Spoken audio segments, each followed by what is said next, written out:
جگہ کوئی معمولی جگہ نہیں ہے. چلیے میرے ساتھ کچھ دیر کے لیے 47 ہجری کے کوفے میں آ جائیے.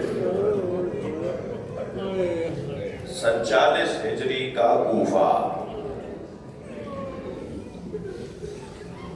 آپ کل مسجد صحرا جائیں گے نا؟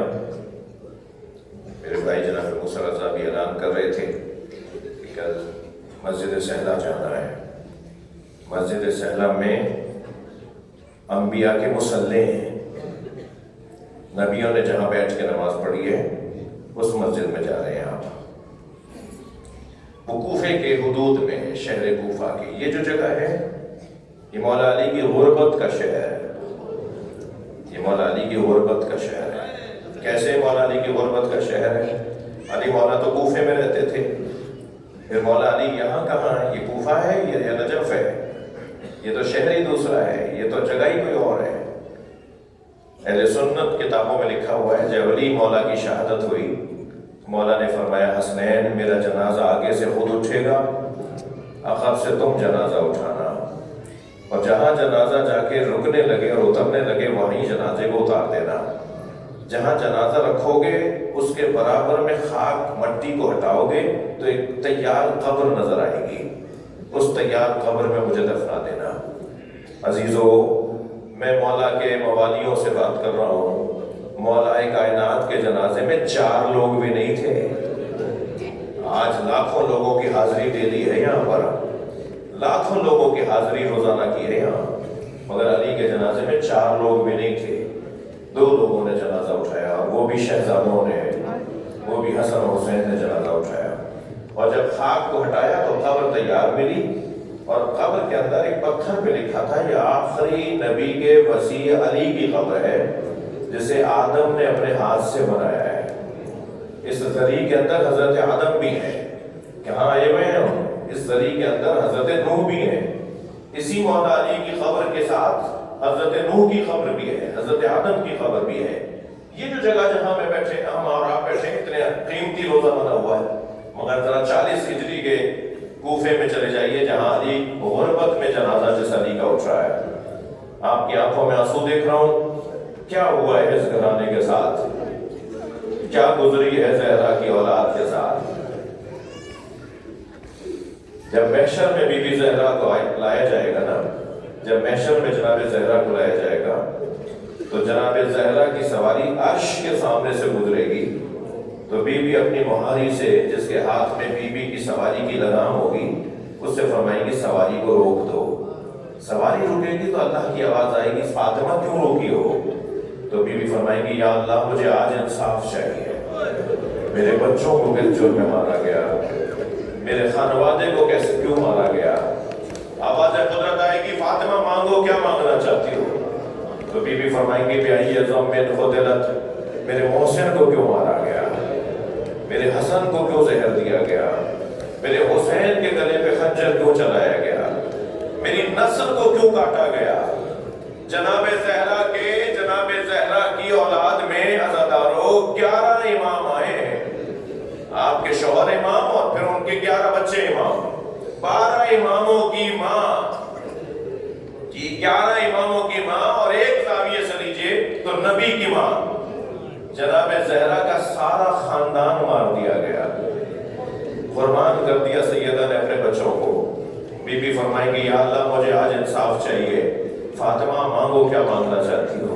بی بی ایک گٹھڑی کھولے گی جس میں 2 کٹے ہوئے ہاتھ ہوں گے. آپ کی آوازیں بلند ہو گئی.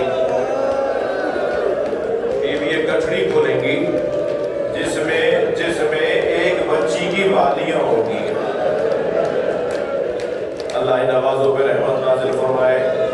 جن کے مذہب میں رونا جائز ہے وہ تکلف کر کے نہ روئے، جن کے مذہب میں رونا جائز ہے وہ تکلف کر کے نہ روئے. اپنی آوازوں کو آزاد کریں. عشرہ فاطمیہ کی پہلی مجلس ہے. جناب زہرا کی گٹھڑی سے شاید ایک بچی کی بالیاں نکلیں گی. وہ بچی کون ہے جس کی بالیاں مانگتے نا تو وہ بچی دے دیتی. اس بچی سے، بچیاں بھی ہیں نا ہمارے ساتھ چھوٹی چھوٹی، ان کے کان میں چھوٹے چھوٹے بندے ہوتے ہیں نا، اگر کہا کہا جاتا نا سکینہ اپنی بالیاں دے دو، تو امام حسین کریم مولا کی بیٹی اپنی بالیاں اتار کے دے دیتی. مگر سنیں گے عزادارو، ایک شخص نے جناب سکینہ کے سر پہ پتھر سا ہاتھ رکھا اور دوسرے ہاتھ سے سکینہ کی بالیاں چھین لی، نوچ لی. ساری زندگی جب تک زندہ رہی اپنے دونوں کانوں کے دکھنے کا اپنی پھوپھی سے، اپنی ماں سے شکایت کرتی تھی. پھوپھی اماں میرے کان دکھ رہے، پھوپھی اماں میرے کان دکھ رہے. شاید جناب زہرا اس گٹھڑی سے جو 2 بالیاں نکالیں اور سوال کریں اللہ اس بچی کے ساتھ یہ کیا ہوا. اور رونے والوں ایک جملہ اور کہہ دوں، شاید اس گٹھڑی سے ایک چولہے کی جلی ہوئی لکڑیاں نکالیں. یا اللہ یہ علی اصغر کے ساتھ کیا ہوا. محشر کے میدان میں جناب زہرا اللہ سے سوال کریں گی یا اللہ میرے بچوں کے ساتھ یہ کیا ہوا. اسی اثنا میں جب سیدہ ایک گریے کا ماحول ہوگا، اللہ مجلسی نے اس روایت کو لکھا ہے کہ ایک مرتبہ جناب زہرا فرمائیں گی یا اللہ مجھے حسین ایسا دکھا جیسے عصر عاشورہ تھا. اجرکم اللہ.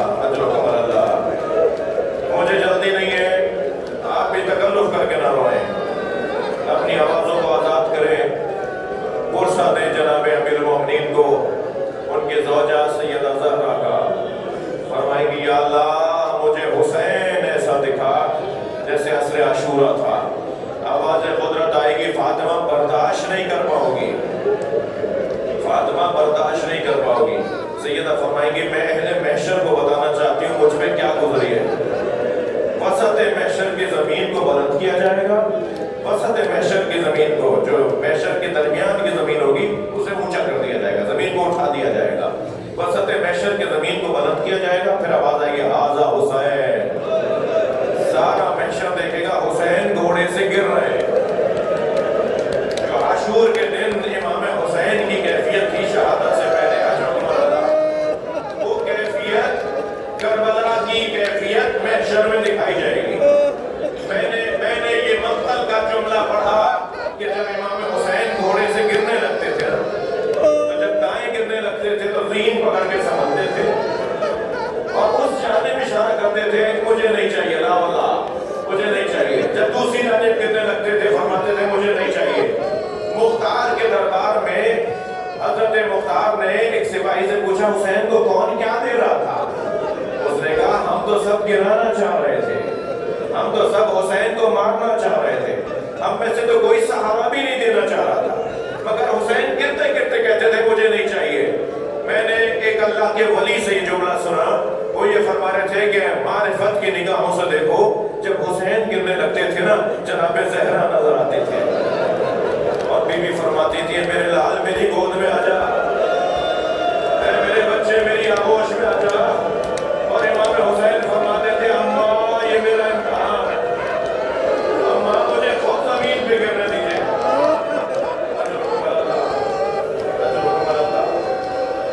ہو گیا گریا، ہو گیا غصہ، اللہ آپ کو کسی کام میں نہ رلائے سوائے اب اہل بیت میں ہمیں رونے رلانے والوں میں قرار دے.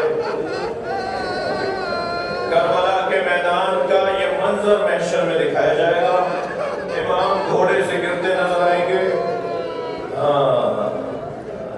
جب کربلا جائے نا تو زیارت نامہ حرم میں رکھا ہوا ہے، اس میں زیارت نامے میں ایک کتاب ہے زیارت نامے کی. زیارت ناموں میں سے ایک زیارت مولا حسین کی ہے جو امام زمانہ نے زیارت پڑھی ہے، امام مہدی نے زیارت پڑھی ہے. اس زیارت کو کہتے ہیں زیارت ناہیہ. صحیح ہے. زیارت ناہیہ کا ایک جملہ ہے سلام ہو اس رخسار پر، السلام علی خط الطریب، سلام ہو اس رخسار پر جس پہ مٹی لگ گئی. سنیں گے آپ اگر آپ غصہ دینا چاہ رہے ہیں. جب امام حسین گھوڑے سے گرے ہیں نا، جناب زہرا کو یہ منظر دکھایا جائے گا محشر میں. جب امام حسین گھوڑے سے گرے ہیں تو حسین نے زین تو چھوڑ دی تھی مگر زمین تک آنے میں بہت دیر لگی.